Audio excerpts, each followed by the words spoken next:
This project is sponsored by PCBWay. From concept to production, PCBWay provides cutting-edge electronic design solutions for global innovators including hardware design, software development, mechanical design, product testing, and certification. PCBWay engineering team consists of experienced engineers in electronics, embedded systems, and product development.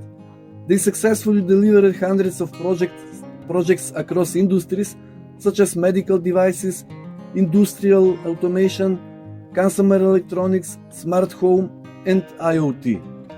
Hello! As you can see from my previous videos, besides electronics, my fields of experimentation and projects are also natural phenomena such as earthquakes, static electricity, weather conditions and forecasts, etc. In several previous videos I have described different ways to make weather instruments. This time I will guide you on how to make another weather instrument, but this time with professional features and appearance. Despite the many functions including weather forecasting for the next 16 days, the device used exclusively free data sources. The cost of making this device is many times lower than that of similar commercial devices. In fact, the hardware part is ready-made, which means that there is no need for any assembly, soldering or making a case, so it is also suitable for making by absolute beginners. Physically, the device is actually an Electro panel 7-inch HMI display, which costs around $40 along with the acrylic case. It consists of a 7-inch LCD display with capacitive touch, ESP32 microcontroller that controls the display. Next, USB, speaker and battery interfaces, GPIO, I2C and UART ports, as well as micro SD card slot. Specifically in this project I use only the Wi-Fi option, but always through the rich selection of input-output interfaces we can use it for many other more complex projects.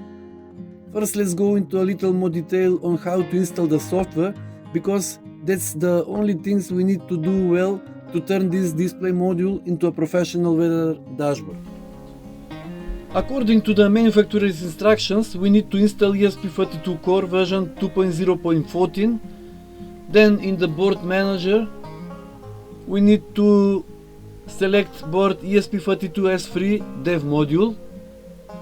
Now we need to make a few settings for this board. USB CDC on boot should be enabled. Flash mode QIO 80 MHz, flash size 4 MB, partition sham huge, and PSRAM OPPSRAM. Then through the library manager we need to install the latest versions of the Lovian GFX and PNGDEC libraries. By the way, the libraries that I used are given in the end of the project. We also need the touch.8 header file, which is provided directly by the manufacturer. Next, the code is installed. It is given in a format that should immediately compile and upload without any errors. We just need to unzip the given code file and not change anything in the names of the folders or files. Now we enter the code final folder and activate the INO file with the same name with double click. This opens the Arduino editor along with the code.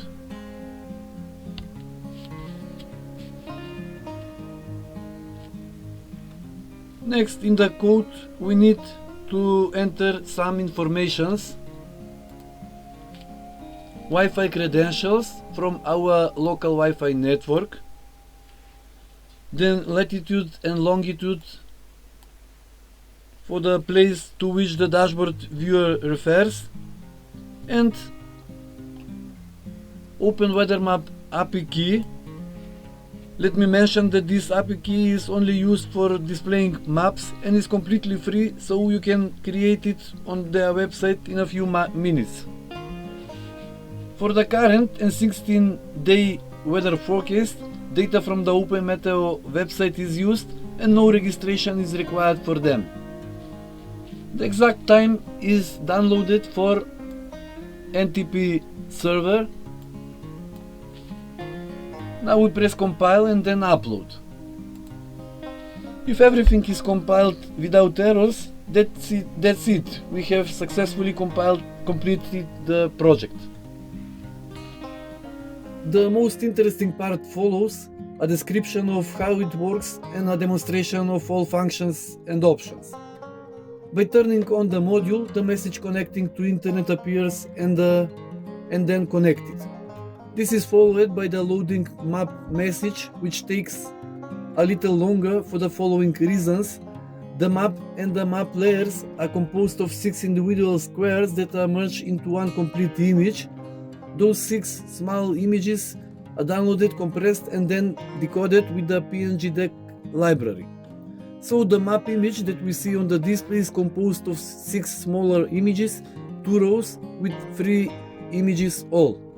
With each update, change or restart, the same operation is repeated. So on the display in the center there is a part of the map according to the coordinates entered in the code. The exact location of the entered coordinates is marked with this red marker and is drawn last above both levels so that it is always clearly visible. There are 3 zoom levels, 5, 6 and 7, and default is 6. By pressing the middle of the display, these 3 zoom values are changed.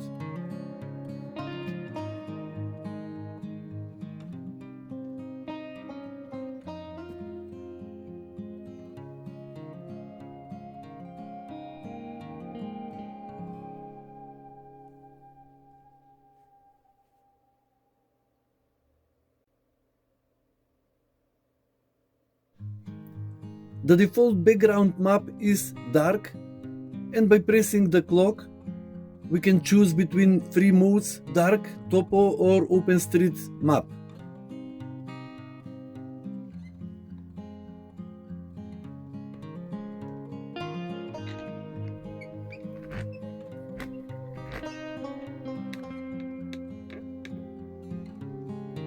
The topographic map is the most visually impressive, but it is a little more difficult to determine, especially the radar layer.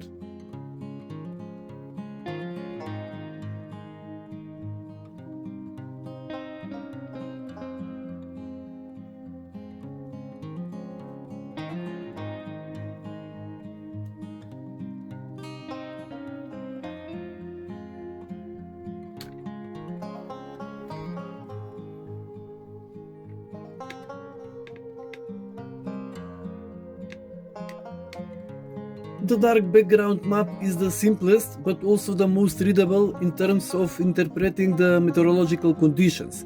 In particular, I most often use this dark map. And the meteorological part, which is represented by 3 different layers drawn above the map. These are radar layer, cloudiness and rain probability layers. They are selected by pressing the rectangle at the top in the middle. This is the rain probability layer. Now by pressing at the rectangle, this is the radar layer.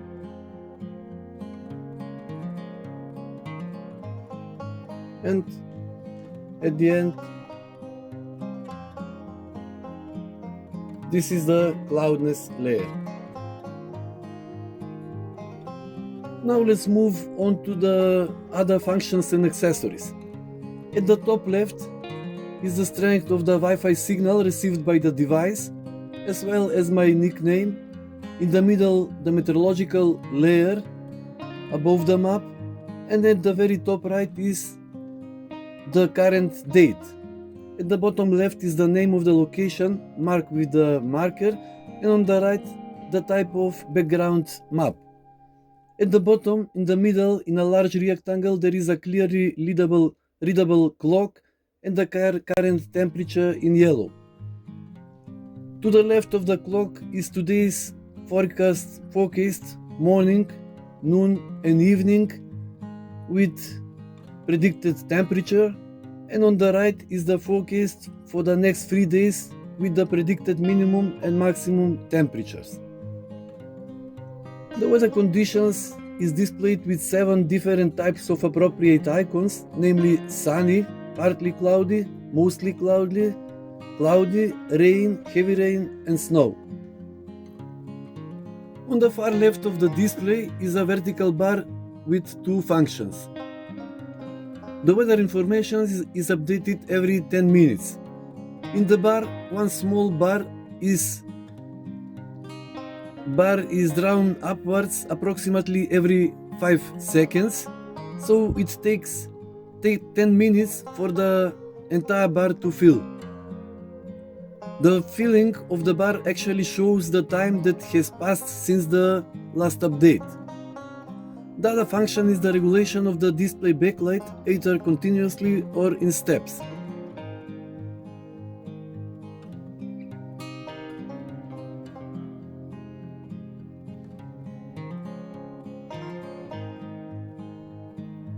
The yellow bar shows the current brightness level. The remaining 8 rectangles with large colored letters on both sides. They actually represent a 16-day forecast for different weather conditions. By pressing the square, the corresponding 16-day graph opens. The first T graph shows the minimum and maximum predicted temperature for each day, as well as the general weather condition represented by small icons. The forecast type is written at the top, in this case 16-day temperature forecast. Immediately below it are the days of the week, and at the bottom under the graph the corresponding date. On the left side, the y-axis are written the values which are automatically adjusted depending on the minimum and maximum values, and it is resizable. For greater clarity, the days of the weekend are marked with the pale colored vertical bars. On the far left is the back button, and at the bottom the corresponding unit. With back we return to the main screen. Each button has a corresponding graph. This is the pressure graph for next 16 days. Rain graph with predicted rain in millimeters, also for next 16 days. Then cloudness graph, humidity,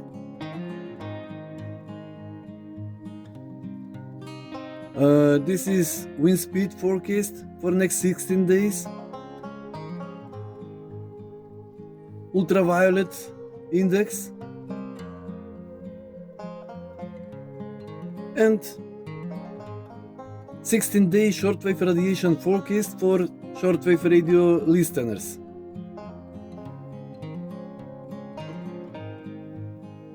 And finally, a short conclusion. This is a compact but powerful do-it-yourself weather station with live data, interactive maps, and fully custom user interface.